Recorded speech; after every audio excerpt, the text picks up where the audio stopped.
Welcome to my kitchen. Today I'm going to take you through making some carrot raisin muffins, and we're going to have a lot of fun learning how to make these muffins today in my kitchen. First thing we need to do is preheat your oven. So let's get our oven set to 350 degrees.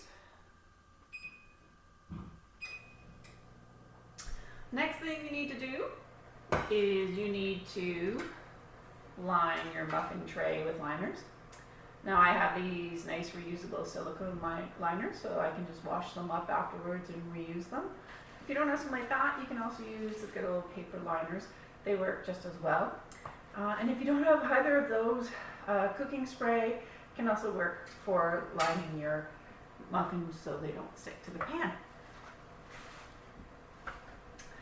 Alright, so first step in making any kind of muffins, and this is following the muffin method of mixing, you're always going to mix all your dry ingredients in one bowl, and then we'll mix our wet ingredients separately and combine the two. The secret with making muffins is you want to actually try and mix them as little as possible because we're trying not to develop the gluten. We don't want them being all springy and bouncy like a cake. They should be more crumbly and tender, and that's the characteristic of a good muffin. So to begin with, we are going to start with 1 cup of all-purpose flour. So remember, when we're measuring flour, we're very loosely shaking the flour into the measuring cup. We're not packing it down, we're not stamping it, we're not banging the cup, and we definitely are not using a liquid measuring cup to measure. You should always be using a dry measuring cup because it will give you the most accurate amount. You can fill it right up to overflowing. Then you're going to level it off with a straight edge, and let any little mess on my plate can go back in the container there. And then this goes right into my mixing bowl. Next, we're going to add whole wheat flour. So again, same methodology. We're going to lightly shake the flour into the measuring cup. So we don't want it packed in. No scoop and bang like you see sometimes people doing. This is the standardized measuring technique that is used by all cookbooks. It's the proper way to measure, certainly the way I was taught in university. So we want to make sure that we're following those correct techniques. And then we need our leavening agents. So leavening agents are baking soda and baking powder. The difference between baking soda and baking powder is that baking soda is just sodium bicarbonate, and baking powder is sodium bicarbonate plus it has a dry acid with it. Because if there's nothing acidic in what you're making, then the baking soda won't react properly to make the carbon dioxide, which makes little air bubbles that get trapped inside your baking goods as they bake. So for this recipe, it requires that we put in 1 teaspoon of baking powder. Make sure you read that one. There we go. And 2 teaspoons of baking soda. Now this recipe makes 18 muffins. We also need a teaspoon of salt.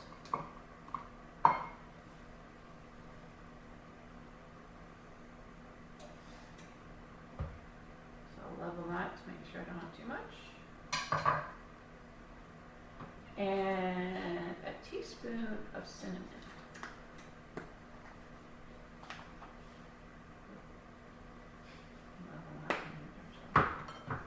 Alright, so then just using a wooden spoon, you're going to combine this in your large mixing bowl. To prep the wet ingredients. So we're going to start with peeling and grating our carrots. So when I'm working with any kinds of vegetables or any food I have to do some prep with for the ingredients, I like to have a garbage bowl that I do it in, because maybe doing it into your sink or all over the counter, or having to stand over top of a big garbage can sometimes be rather annoying. So if you have a little garbage bowl set up, it kind of makes your life a lot easier. as you just put all your little garbage pieces into your garbage bowl, as long as they land in there. And then at the end, all you have to do is toss those contents into the garbage can. All right, so get this carrot peeled.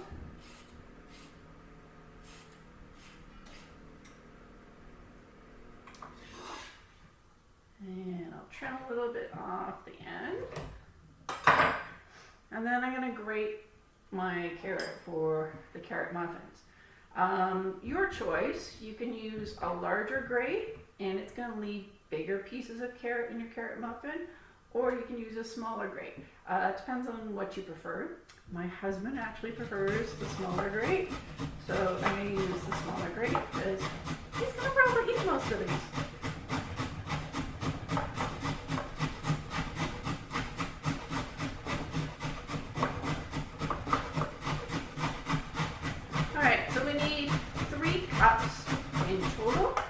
Grated carrot. Please be careful as you're grating, not to grate your knuckles. It's probably one of the most common hazards in the kitchen is a grated knuckle. At least that's my experience with students in my classroom. I've given more band-aids out for a grated knuckle than any other cut in my classroom. So as your grater fills up, just scoop your content into a 4-cup liquid measuring.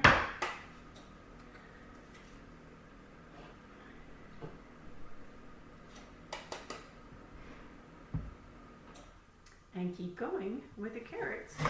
All right, so until next we're going to have 3 cups, 4 eggs. So into about a medium-sized mixing bowl, you're going to put in each of your 4 eggs.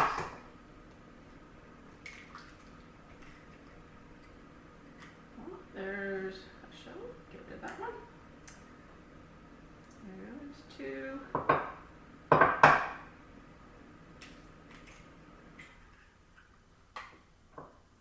3. And 4.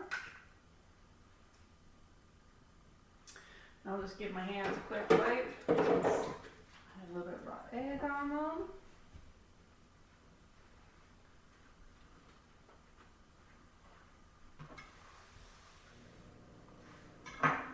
Alright, so next we're going to be adding in a 1/2 cup of vegetable oil. The recipe calls for vegetable oil. Feel free to substitute any kind of oil that you like to use. I personally prefer to use either avocado oil or olive oil. They're a little bit healthier for you. Our body adapts to them a bit better than some of the ones like sunflower oil and canola oil. So we need a 1/2 cup here. All right, so making sure we're checking it eye level. I have the correct measurement. So a 1/2 cup of oil. For this recipe to cut down on the fat content, we use a 1/2 cup of applesauce because applesauce will give you moisture that the oil normally does, obviously with a lot less fat. This is homemade applesauce from myself.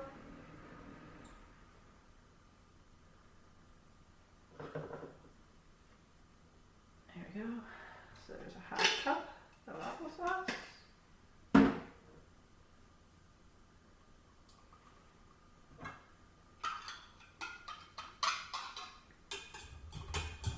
So you can start to stir these together.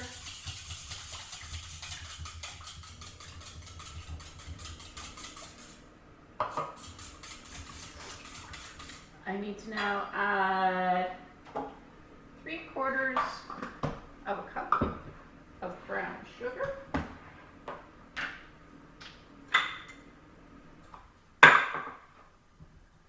I'll just pack my brown sugar into the cup as I place it in.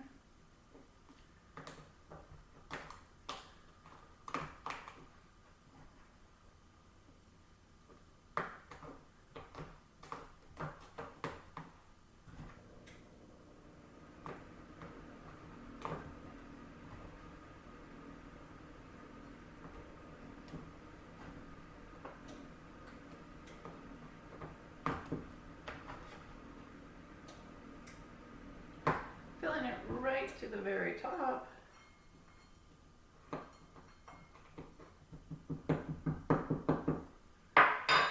And as always, leveling with a straight edge.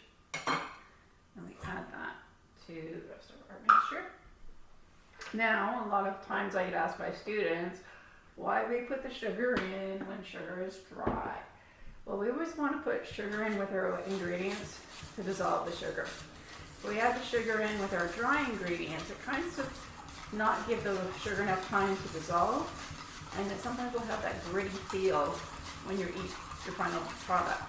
So the best way to dissolve your sugar is to mix it with your wet ingredients so that it can thoroughly dissolve before it gets added to the rest of your stuff for baking.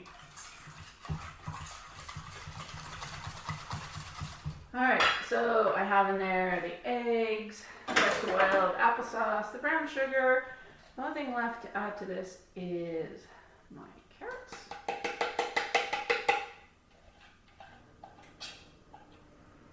we go. Give that another stir.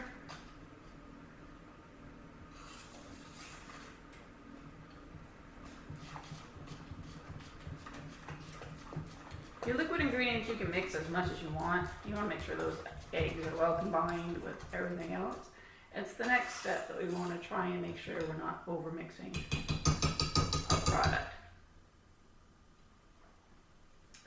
Alright, so we're going to bring back our large bowl of dry ingredients. Now you're going to push the dry ingredients to the side to make a little like well in the center of your dry ingredients. And then you're going to pour your wet ingredients right in to the center of the bowl. You can use a rubber scraper to get everything out as needed.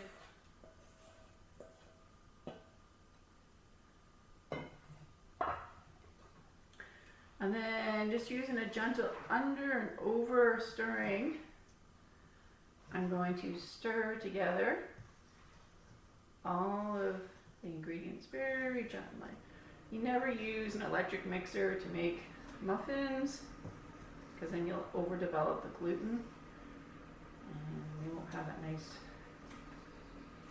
crumbly texture that muffins are supposed to have. Make sure you scrape down your sides. So muffins you mix until they are just combined. So all the dryness of the flour is only just absorbed. Now the last thing to add is 1 cup of raisins.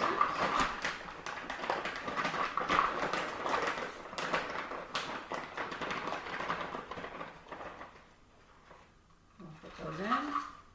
If you're not a fan of raisins, by all means, you can leave them out. You could substitute in some nuts if you like. Or try other dried fruits, apricots. They might work well. You'd have to chop them up though. You can put them in whole. See what works best for you. Adding dried fruits is a great way to add a little extra fiber as well as some important vitamins and minerals to make your muffin that much more nutritious. Alright, so now we need to put these into our muffin tins.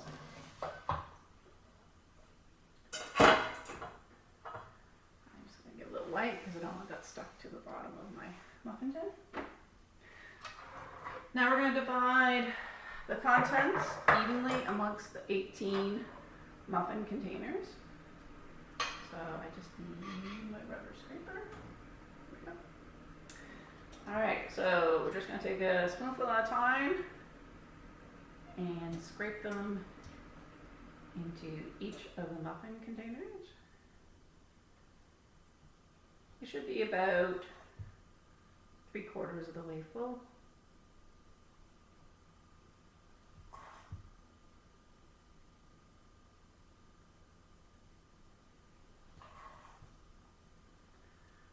So this recipe makes 18, so I've only got 6 filled in on this tray.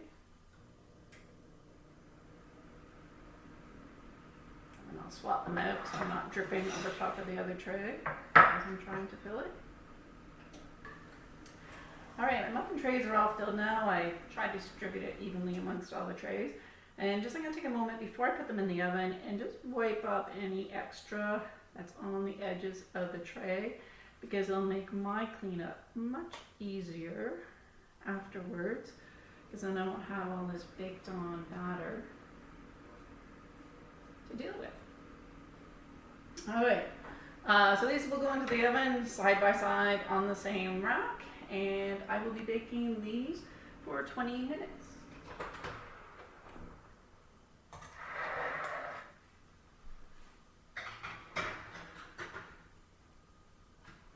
I'll make sure I set my timer. And we'll see when they come out, what they turned out like. Alright, so muffins are about 10 seconds from ready to be out of the oven. Alright, we'll know that a muffin is completely ready when the edges have pulled away from the side. They have a nice golden brown color to them, and they should be a nice rounded top as well. There we see.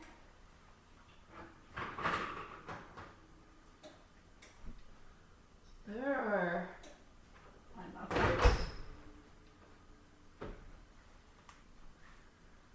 So when I touch on the top, it should bounce back if they're ready, and these ones are not. So I'm going to put them back in for about another minute or two. Okay, let's see how they are this time. I'll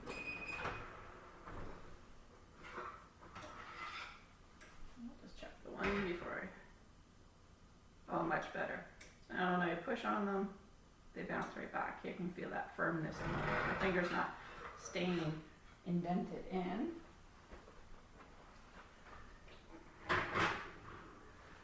Some people like to use a toothpick to check their muffins. I don't feel it's a very accurate way to check muffins, because you're using fruit, and quite often the fruit can stick to the toothpick, so it kind of gives a false reading as to whether or not they're done. Toothpicks work great for cupcakes or cakes themselves, but really not so great for muffins. I always like to use the method of touching the tops of them to see if they bounce back for done it. You shouldn't leave the muffins in the pan too long. They should be removed to a cooling rack so that they can cool quicker.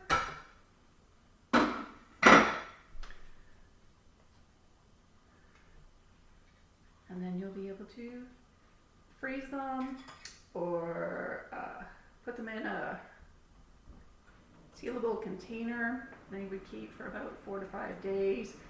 But if you put them in the freezer, baked goods will generally keep for about 3 months in the freezer.